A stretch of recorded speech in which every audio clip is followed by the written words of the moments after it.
歡迎來到煙火味廚房，我是阿光。今天用山藥搭配雞蛋分享一道好吃的美食。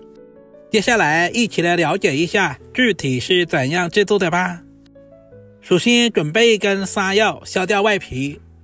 其實挑選山藥也是有技巧的，我們要挑選這種鐵棍山藥。在處理山药的過程中，我們最好戴上一次性手套，這樣可以防止皮膚過敏。鐵棍山藥的澱粉含量和粘液蛋白比一般山藥含量都要高，吃起來粉糯綿密，不管是蒸着吃還是用來做湯都是非常不錯的選擇。山藥凹凸不平的部分我們可以切小塊一些，用勺子很輕鬆的就處理乾淨了。接下來簡單的改下刀，今天的山藥不需要切太薄，大約在2個1塊錢硬幣的厚度就可以。如果切太薄的話，在煮制的過程中很容易煮碎，但是也不需要切太厚，不然的話很難成熟，也很難入味。全部切成视頻中这樣放在準備好的清水中。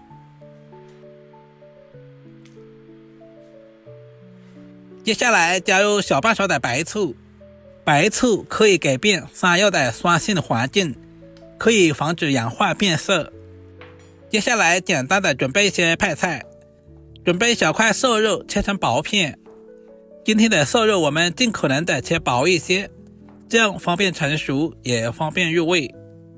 挑選瘦肉最好挑選里脊肉，因為筋膜比較少。接下來簡單的醃制一下，加入小半勺的胡椒粉，少許的食鹽調味，小半勺的玉米澱粉或者是土豆澱粉，加入適量的清水，下手抓拌均勻。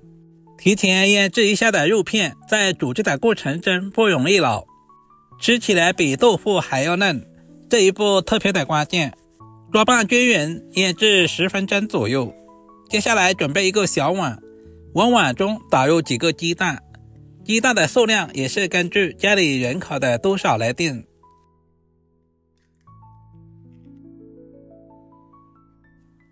準備烤鍋，加入平常炒菜多一點的花生油。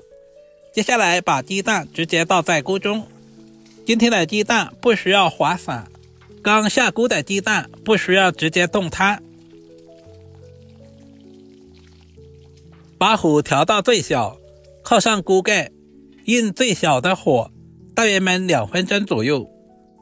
這一步的目的是使蛋黃快速的定型。2分鐘以後，我們把鍋蓋打開來，蛋黃經過加熱以後也慢慢的定型了。接着翻過來煎另外一面，我們要把2面都煎至金黃，煎出香味。稍微的放动一下鍋，使雞蛋受熱更均勻。煎制成視頻中這樣表面金黃，煎出香味。接下來簡單的改下刀，這樣方便老人和小孩食用，同時方便下一步的入味。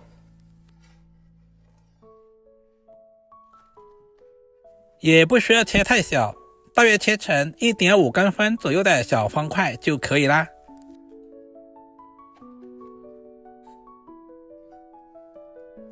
全部切成视頻中這樣放在盤中備用。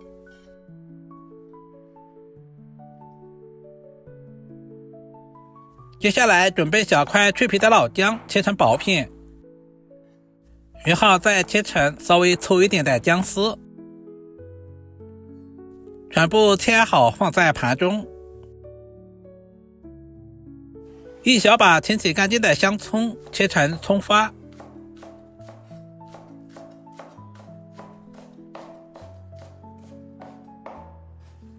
全部切好放在小碗中備用。這個时候的山藥也已經浸泡好了，加入了白醋，一點都沒有氧化變色，倒在漏勺裡面控乾水分備用。另起鍋，加入少許的食用油，接下來把切好的薑絲倒在鍋中，開小火把薑絲炒出香味。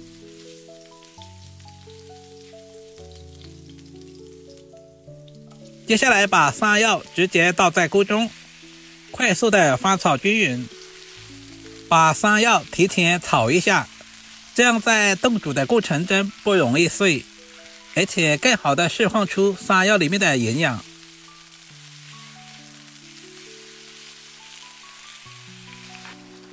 接着往裡面加入1壺開水，這裡一定要是開水哦，而且水的量一定要一次加足。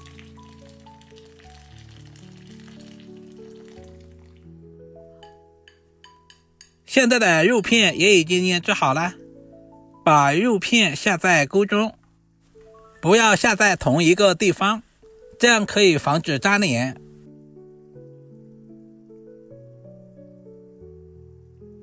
用筷子把疊在一起的肉片拍散開來，這樣方便每一片肉片受熱更均勻。接下來把切好的荷包蛋也直接倒在鍋中，接着簡單的調下味，加入1大勺的食鹽，小半勺的白糖，這裡就不需要添加雞精、味精了。開大火，大約煮2分鐘左右，充分的把所有的食材煮出鮮味。隨着溫度的升高，鍋裡面出現了少量的油沫子，我們要用漏勺把這些油沫子全部撈乾淨，這樣處理一下，湯汁就不會感到油膩。親愛的朋友們，視頻都看到這裡啦，借您發財的小手點個讚再走唄。您的每一個點讚留言都是我前進最大的動力，非常感謝您一如既往的支持和鼓勵。加入準備好的枸杞、香蔥，一道營養又好喝的山藥雞蛋肉片湯就這樣做好了，是不是非常的簡單？如果你也喜歡這種做法，就趕緊收藏起來。粉糯的山藥搭配上雞蛋和肉片，幾種食材融合在一起，不僅增加了營養，同時豐富了口感。像這樣寒冷的冬天來上一鍋，真的是暖身暖心又暖胃。湯色清亮不油膩，老人小孩都愛喝，主要是操作還十分的簡單，廚房小白都能夠輕鬆的掌握。稍微總結一下，山藥一定要提前浸泡一下，防止氧化變色。雞蛋一定要煎至表面金黃，肉片一定要醃制一下。只要記住這幾點，你也可以做出比飯店還好吃的味道。好啦，視頻就簡單的分享到這裡啦，我們下個視頻再見吧。